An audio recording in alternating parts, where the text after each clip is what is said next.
Hello everyone, আজকে আমরা নিয়ে হাজির হয়েছি প্রথম পর্যায়ক্রমিক 2024-এর বিষয় ইতিহাস এবং ক্লাস 8-এর চ্যাপ্টার 2 এর একটি বাক্যে উত্তর দাও কোয়েশ্চেনগুলি। তাহলে দেখে নেওয়া যাক। প্রথমে রয়েছে একটা কোয়েশ্চেন নম্বর 1, স্বাধীনতার আগে প্রাচীন বাংলা কি কি নামে পরিচিত ছিল? তো এখানে প্রশ্নের উত্তর হয়ে যাবে স্বাধীনতার আগে প্রাচীন বাংলার বিরাট ভূখণ্ড বাংলা বা বাংলাদেশ বা বেঙ্গল নামেই পরিচিত ছিল। আমরা নেক্সট কোয়েশ্চেনে চলে যাব। 2, কখন পূর্ব বাংলার নাম হলো পূর্ব পাকিস্তান? তো এখানে সঠিক উত্তর আছে যেটা 1947 খ্রিস্টাব্দে দেশ ভাগের সময় পূর্ব বাংলা নতুন দেশ পাকিস্তানে যুক্ত হলে তার নাম হয় পূর্ব পাকিস্তান। আমরা নেক্সট কোয়েশ্চেন চলে যাব, যেটি রয়েছে 3 নম্বর। তবে এই ভিডিওটি তোমরা তোমাদের বন্ধুদের সাথে শেয়ার করতে অবশ্যই ভুলো না। তো 3 নম্বরের কোয়েশ্চেন আছে, কিভাবে পূর্ব পাকিস্তানের নাম হয় বাংলাদেশ? উত্তর আছে এখানে 1971 খ্রিস্টাব্দে মুক্তিযুদ্ধের পর পূর্ব পাকিস্তান আলাদা স্বাধীন দেশ হলে তার নতুন নাম হয় বাংলাদেশ। নেক্সট কোয়েশ্চেন চলে যাব 4, প্রাচীন বাংলার প্রধান অঞ্চলগুলির নাম কী ছিল?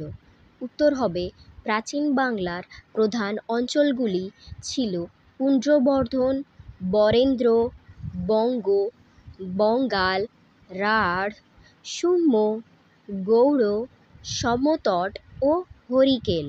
নেক্সট কোয়েশ্চেন 5, প্রাচীন বাংলার কয়েকটি জনগোষ্ঠীর নাম লেখো। উত্তর হবে প্রাচীন বাংলার কয়েকটি জনগোষ্ঠীর নাম ছিল বঙ্গ, গৌড়, পুন্ড্র প্রভৃতি। নেক্সট কোয়েশ্চেন আমরা 6 নম্বর কোয়েশ্চেন আছে সেটি রয়েছে, প্রাচীন বাংলার পুন্ড্রবর্ধন অঞ্চলভুক্ত কয়েকটি জায়গার নাম লেখো।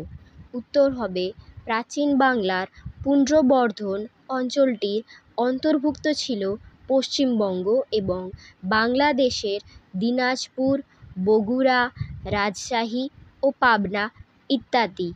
আমরা নেক্সট কোয়েশ্চেনে চলে যাব, যেটি রয়েছে 6, প্রাচীন বাংলার কয়েকটি জনগোষ্ঠীর নাম লেখো। 1, প্রাচীন বাংলার কয়েকটি জনগোষ্ঠীর নাম ছিল বঙ্গ, গৌড়, পুন্ড্র প্রভৃতি। নেক্সট কোয়েশ্চেন, প্রাচীন বাংলার পুন্ড্রবর্ধন অঞ্চলভুক্ত কয়েকটি জায়গার নাম লেখো। উত্তর হয়ে যাবে এখানে প্রাচীন বাংলার পুন্ড্রবর্ধন অঞ্চলটির অন্তর্ভুক্ত ছিল পশ্চিমবঙ্গ এবং বাংলাদেশের দিনাজপুর, বগুড়া, রাজশাহী, পাবনা ইত্যাদি। নেক্সট কোয়েশ্চেন, গুপ্ত যুগে পুন্ড্রবর্ধন বলতে কী বোঝাতো? তো এখানে উত্তর হবে গুপ্ত যুগে পুন্ড্রবর্ধন বলতে একটি ভুক্তি বা শাসন এলাকা বোঝাতো।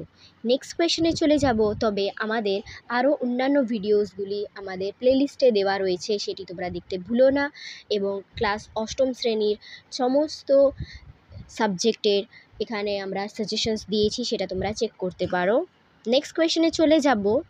নেক্সট কোয়েশ্চেন, খ্রিস্টীয় একাদশ দ্বাদশ শতকে বঙ্গ বলতে কোন কোন অঞ্চলকে বোঝানো হতো? উত্তর, খ্রিস্টীয় একাদশ দ্বাদশ শতকে বঙ্গ বলতে এখানকার বাংলাদেশে ঢাকা, বিক্রমপুর, ফরিদপুর ও বরিশাল অঞ্চলকে বোঝানো হতো।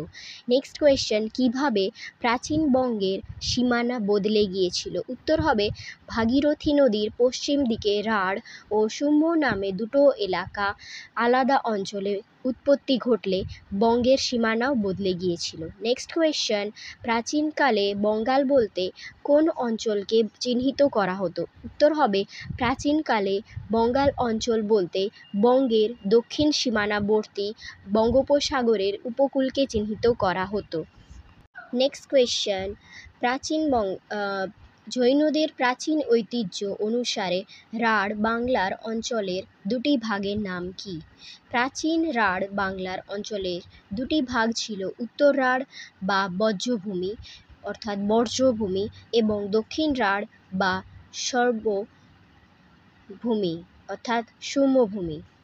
আমরা নেক্সট কোয়েশ্চেন পাবলিশ করব, তবে তার আগে এই ভিডিওটি তোমাদের বন্ধুদের সাথে শেয়ার করতে ভুলো না। এবং আমরা পার্ট 2 আবার নিয়ে হাজির হচ্ছি। Thanks for watching. এবং আমাদের চ্যানেলের সাথে যুক্ত হয়ে থাকুন। Thank you.